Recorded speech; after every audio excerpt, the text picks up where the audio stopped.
All right, let's talk about a phrase you've probably heard tossed around, operational excellence. Now, I know it sounds like some boring corporate buzzword, right? But forget all that. At its core, this is really about a practical escape plan from the daily grinding chaos that so many of us just accept as a normal part of work. So, let's dive in. Does this feel familiar? You know that feeling. It's Monday morning, you walk in and you're already behind. Your inbox is a nightmare, priorities are shifting every hour, and nobody seems to have a straight answer about that one critical project.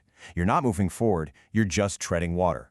Well, it turns out there's actually a name for that feeling.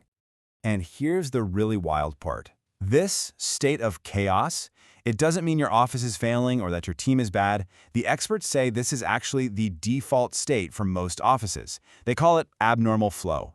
And it has a few key symptoms that will probably sound, well, really familiar. First up, you've got constant firefighting. This is when managers spend their entire day just getting work unstuck. They're jumping from one emergency to the next, personally intervening to fix problems that have brought everything to a screeching halt. It's absolutely exhausting, and it's not what anyone should be doing. And all that firefighting leads directly to this next one, the endless status meeting. Oh, you know the one. It's on the calendar because nobody has a clue where anything actually stands. So the entire purpose of the meeting is just to figure out what's going on, argue over what's most important, and try to decide what to do next. What a massive waste of time. And then there's the classic email black hole. You know, you send a piece of work off to the next person and poof, it just vanishes. Getting anything done requires this constant cycle of follow-ups and chasing people for answers. This reactive struggle, day in and day out, that is the problem we're here to talk about solving.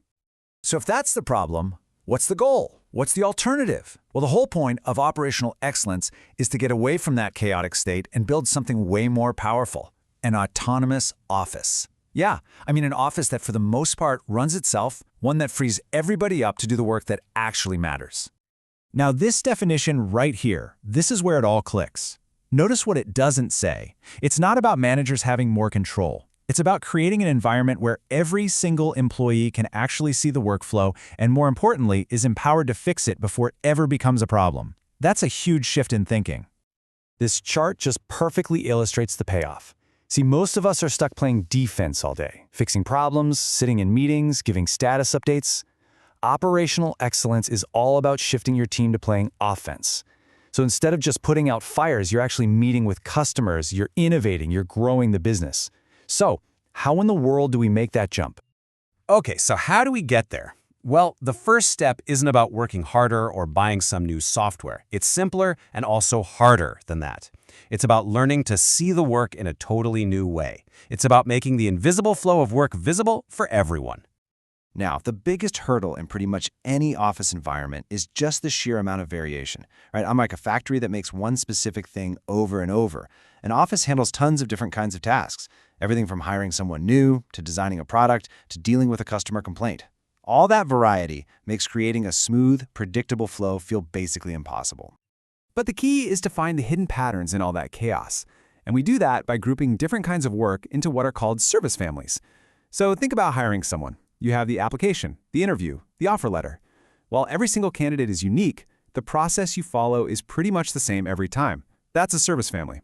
The goal is to find all of those shared pathways in your work. And there's even a handy little rule of thumb for this called the 80-30 rule. It's pretty simple.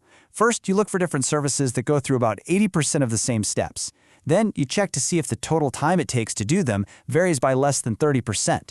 If you check both those boxes, boom, you've just found a service family, a pathway you can start to organize. So once you can finally see these hidden pathways, you can actually start designing a better system for them. And you do that using some really proven, honestly elegant tools from the Operational Excellence Playbook. The dream, the absolute ideal state, is something called continuous flow. Just picture a perfect assembly line. But for information, the second one person finishes their piece of a task, it moves seamlessly, immediately to the next person. There's no waiting, no bottlenecks, no work piling up in an inbox. Just a smooth, steady, efficient current. Okay, I can literally hear what you're thinking right now. Hold on.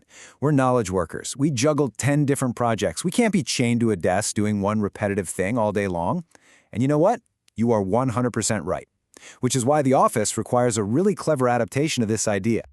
And here it is. It's called a part-time processing cell. And this is just brilliant. Instead of having people work on one thing all day, you just schedule specific blocks of time, say 2 hours every Tuesday and Thursday, where the right group of people gets together to focus only on that one service family in continuous flow. They knock out the work super efficiently, and then everybody goes back to their other tasks.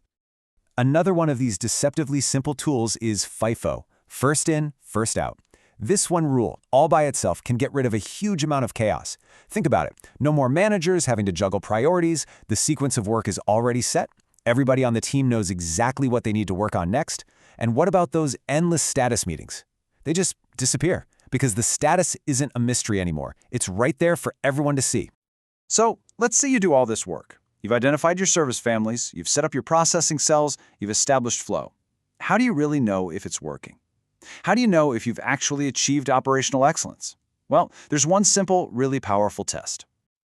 This is it, the ultimate acid test.